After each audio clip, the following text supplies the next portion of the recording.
नमस्कार, आप देख रहे हैं आर्या न्यूज। मैं हूं आपके साथ पल्लवी सिंह। रुक करेंगे इस वक्त की कुछ बड़ी खबरों की ओर, लेकिन उससे पहले अमेठी से इस वक्त की बड़ी खबर आपको बता दें, जहां वैक्सीनेशन सेंटर पर बड़ी लापरवाही सामने आई है। अमेठी से सेंटर पर वैक्सीनेशन के लिए लोगों की भारी भीड़ देखी जा रही है। इसी बीच सोशल डिस्टेंसिंग की लगातार धज्जियां उड़ाई जा रही है।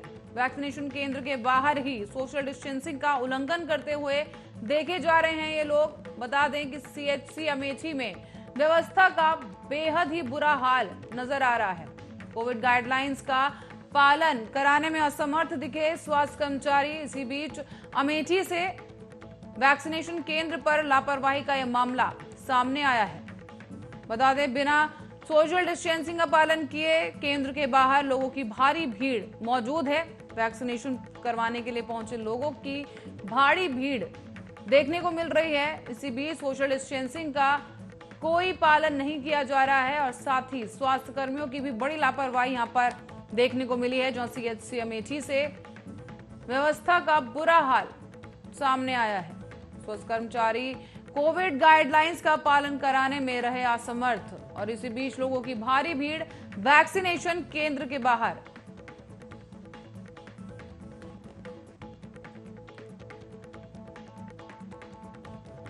और इसी बीच रायबरेली से एक बड़ी खबर सामने आ रही है। बता दें कि रायबरेली में एसटी लाइन की चपेट में आए मजदूर, करीब आधा दर्जन मजदूर गंभीर रूप से घायल हो गए हैं। जिला अस्पताल में सभी घायलों का इलाज किया जा रहा है। मकान का लेंटर डालते समय हुआ यह हादसा, जहां पर एक हाई टेंशन तार मजदूरों पर गिर गई, जिसकी वजह से करंट लगने से झुलस गए हैं कई मजदूर। सभी घायल मजदूरों को अस्पताल में भर्ती करा दिया गया है। बताते चले कि मकान में लेंटर डालते समय यह हादसा हुआ है। सदर कोतवाली के तिलक नगर की एक घटना बताई जा रही है। कई मजदूरों पर हाइपरटेंशन तार गिरने की वजह से करंट लगने से मजदूर घायल हो गए हैं, झुलस गए हैं। इस दौरान रायबरेली से बड़ी खबर सामने आ रही है, जहां करीब आधा दर्जन मजदूर गंभीर रूप से घायल हो गए हैं। बता दें, एक मकान में निर्माण का काम चल रहा था और लेंटर डालते समय यह हादसा हो गया है। बहरहाल सभी मजदूरों को, जो घायल मजदूर थे, उन्हें इलाज के लिए अस्पताल में भर्ती करा दिया गया है। बढ़ते अगली खबर की ओर, जहां महाराष्ट्र के पूर्व गृह मंत्री अनिल देशमुख की समस्याएं कम होने का नाम नहीं ले रही हैं। अब ईडी महाराष्ट्र के पूर्व गृह मंत्री अनिल देशमुख के बेटे सलिल देशमुख को भी समन कर पूछताछ के लिए बुलाने वाली है। इस दौरान ईडी लैंड डील को लेकर सलिल से पूछताछ कर सकती है। इसी बीच महाराष्ट्र के उरण तहसील में 8 एकड़ जमीन सलिल के नाम पर एक कंपनी के जरिए सलिल ने ली थी ये जमीन, और इसी के साथ ही अब दिल्ली की कुछ कंपनियां भी इस पूरे मामले में शामिल बताई जा रही हैं। इसी बीच आपको बता दें कि ये लैंड डील 300 करोड़ रुपए में की गई थी और इस जमीन को खरीदने के लिए सलिल ने कहां से धन की इकट्ठा किया और इस धन का स्रोत क्या है, क्या इनमें तत्कालीन गृह मंत्री अनिल देशमुख का कोई भूमिका रही है, इन तमाम बातों को लेकर अब ईडी सलिल देशमुख से पूछताछ करने वाली है। बता दें कि ईडी पहले ही अनिल देशमुख के बेटे ऋषिकेश देशमुख को नागपुर की उनकी कंपनियों को लेकर समन भेज चुकी है। इसी बीच अब ऋषिकेश ईडी के सामने पेश नहीं हुए और वकील के माध्यम से समय मांगा गया है। तो वहीं अब दूसरी तरफ दूसरे बेटे को भी ईडी की तरफ से समन जारी कर दिया गया है और जल्द से जल्द जानकारी सामने आ सकती है। बता दें, जमीन को लेकर शक जताया गया है और ईडी की तरफ से अब लगातार कड़ाई के साथ अनिल देशमुख पर शिकंजा कसता जा रहा है।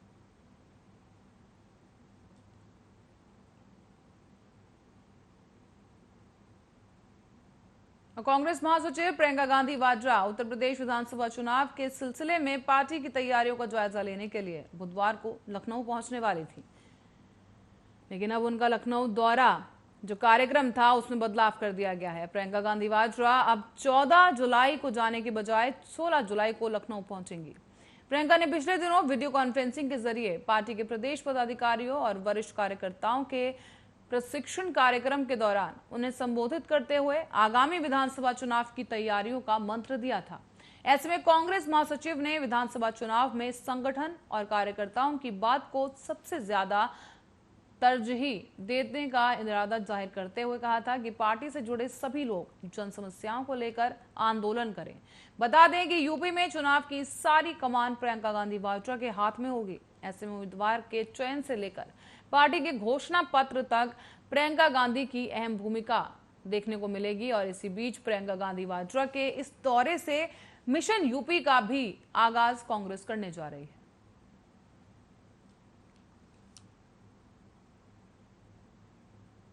और इसी बीच कोरोना को लेकर एक अच्छी खबर सामने आई है। देश में कोरोना की रफ्तार अब धीरे धीरे कम होने लगी है।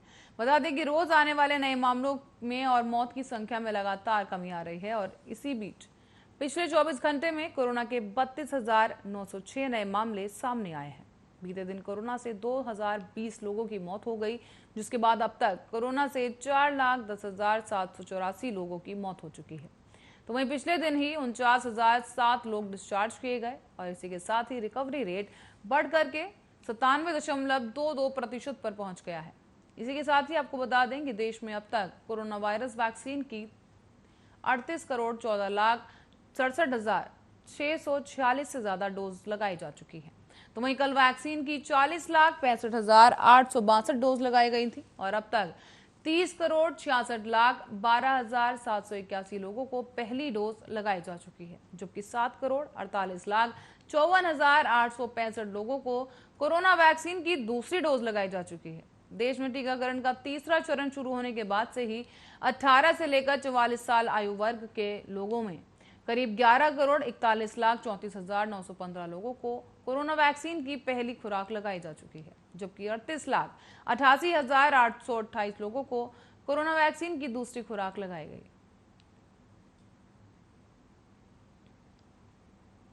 और इसी बीच कोरोना से बुरी तरह से प्रभावित रहे छत्तीसगढ़ के लिए सोमवार का दिन थोड़ा राहत भरा रहा है। स्वास्थ्य विभाग के मुताबिक कोरोना के एक भी मरीज की मौत छत्तीसगढ़ में नहीं हुई है। इससे पहले 22 जुलाई 2020 को मौत का आंकड़ा शून्य रहा था और इन 355 दिनों में प्रदेश के 13,449 लोगों की जान इस महामारी की वजह से जा चुकी है। स्वास्थ्य विभाग की ओर से देर रात को जारी किए गए आंकड़ों के मुताबिक सोमवार को 36,056 सैंपल की जांच की गई, जिसमें से 297 लोग कोरोना संक्रमित पाए गए। स्वास्थ्य विभाग ने दैनिक बुलेटिन भी जारी किया और इस दौरान इससे पहले 14 फरवरी 2021 को शून्य मौत दर्ज की गई थी। इसके बाद अपडेट किए गए आंकड़ो68 के मुताबिक 14 फरवरी को भी एक मरीज की मौत हो गई थी। इससे पहले 22 जुलाई 2020 को शून्य मौत दर्ज की गई थी, तो वहीं 268 लोगों में संक्रमण की पुष्टि की गई, जबकि तब तक 29 लोगों की जान जा चुकी थी। ऐसे में प्रदेश में संक्रमण का पहला मामला रायपुर में 18 मार्च 2020 को सामने आया था, जबकि 29 जून को पहली मौत दर्ज की गई थी। तब से लेकर अभी तक 13,478 मरीजों की मौत हो चुकी है।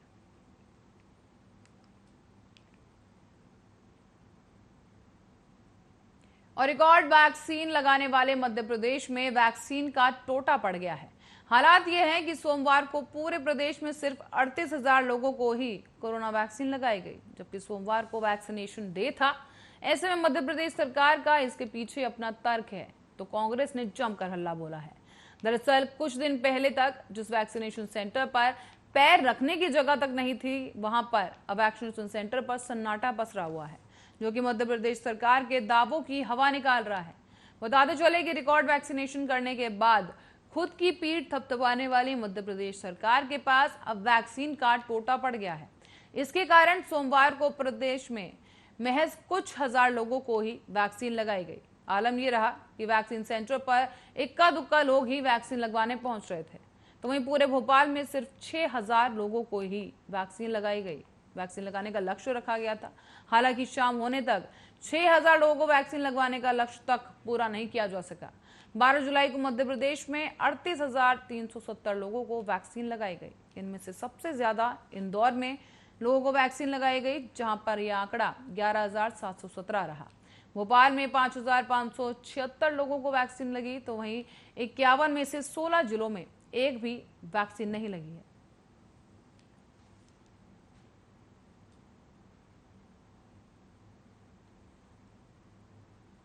वहीं स्मार्ट सिटी लिमिटेड के तहत कंपनियों के गठन संबंधी आदेश को रद्द करने की मांग को लेकर दायर की गई जनहित याचिका पर हाईकोर्ट की युगल पीठ में सुनवाई की गई है।